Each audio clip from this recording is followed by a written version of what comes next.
Hello guys, good morning! Ngayon ay pag-uusapan natin yung ating topic na how to obtain Hong Kong police clearance from the Philippines. Ayan, kung dati kayo mga OFW na nagtrabaho sa Hong Kong at ngayon ay kailangan nyo ng police clearance pero nasa Pilipinas na kayo, ito yung aking step by step na ginawa. So ayan guys, ito ay based on my experience. So ayan guys.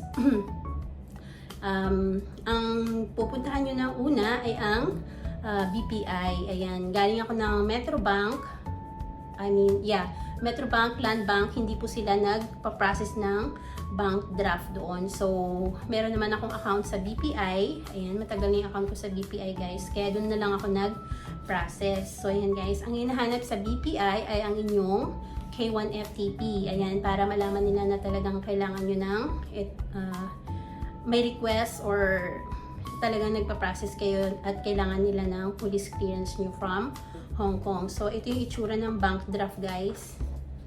Ayan, photocopy na lang to kasi isinend ko yung original. So, pay against this check to the government of Hong Kong SAR. So, yun po yung ilalagay ninyo at ang amount na binayaran ko is $60. So, ayan guys. At yun. At kapag kumpleto na, pumunta kayo ng para sa inyong biometrics. At ayan, kailangan niyang gawin sa Camp Crame. So ako guys, pumunta ako ng Camp Crame. Dala-dala ko yung mga requirements kagaya ng K1 FTP. Tapos may 2x2 pictures ako, dalawa. Tapos kailangan nyo ng printed na paglalagay ng inyong mga fingerprints. So, sa experience ko guys, kailangan nyo, kung kaya nyo, pumunta muna kayo ng yung kay Kuya Nick. Camp Crame ito, tapos tatawid kayo, hindi dun sa dinadaanan ng mga sasakyan guys, yung daanan ng mga tao. Tapat lang mismo nun, tatawid kayo ng kalsada, tapos merong hagdan pataas doon, may computer shop, Kuya Nick's, parang hindi ko alam kung may karugtong na computer shop yun, basta Kuya Nick. Kahit kayo na hagdan, tapos makita nyo maraming mga computers, tapos magtanong lang kayo na kailangan nyo ng, at magsabi na kailangan nyo ng printed na police clearance from Hong Kong. Ay, parang biometrics, parang ganun. Ayan.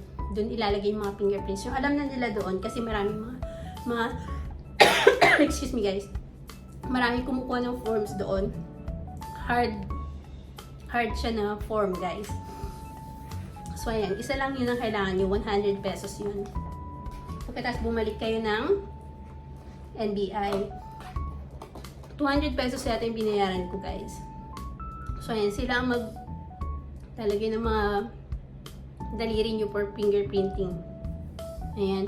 Pwede kayo magbayad sa kanila through GCash or Land Bank. Malapit lang yung Land Bank sa kanila. Pagtawid mo ng kalsada, diretso ka lang, tapos liko. Yun, Land Bank na guys. Yun, dun kayo magbabayad. Yun lang yung mga ginawa ko. Pagkatapos, yung inyong mga fingerprints, kailangan yung isend sa Hong Kong kasama ng bank draft. Yung original lang ibigay nyo guys. Original the bank draft. Yung inyong Hong Kong ID, copy. Tapos, yung bio page ng inyong passport nung nagtatrabaho kayo sa Hong Kong, yung old passport nyo, or kung wala naman na kahit yung new passport. Ayan guys, isi-send nyo yun doon sa Hong Kong. Ilalagay ko na lang dito sa screen yung kanilang email at saka yung address. Yung address na inyong dadalhan na yun guys. Padadalhan ng inyong mga documents. So yung sa akin, pinadala ko sa through LBC, 3 days lang nasa Hong Kong na. Tapos, nag-start yung processing niya ng November 11, tapos dumating siya sa Pilipinas mga 4 weeks. Ayan, 4 to 5 weeks. Yan guys, kaya yung aking interview ay sinakto ko, nagtansya ako ng 3 to 4 weeks or 5 to 6 weeks. Ayan na yun yung maximum para makarating muna sa embassy yung inyong mga Hong Kong police clearance bago yung interview para hindi kayo magka-problema, para hindi kayo matuto 1G. So, sa akin, dumating na yung aking police clearance from Hong Kong agad-agad. So, ayan, pag interview ko, andyan na sa kanila yun, mahahanap na nila yun agad. So, ayan guys, wala nang naging problema. So, ayan, good luck sa inyong lahat. At, ayan, sigurading kompleto yung inyong mga documents na ipapadala. So, isi-share ko na rin pala, yung iba daw, yung sa Soko lang sa probinsya nila ng fingerprint. So, pero sa akin to make sure, talagang lumuwas ako ng Manila sa Camp Crame. Tapos same day din, pinadala ko na through LVC yung aking mga fingerprints. Ayan. Para walang maging problema. Tapos sila na ang bahala mag-send yan sa US Embassy. Ayan guys. Pero matatrack nyo pa rin kung nasaan na yung inyong police clearance. At pwede nyo rin silang i-email. Ilalagay na sa screen yung kanilang email address. So ayan guys. Thank you so much for watching. And good luck. Sana makarating ang inyong mga police clearance bago ang inyong interview para wala kayong maging problema. Ayan. Thank you so much for watching.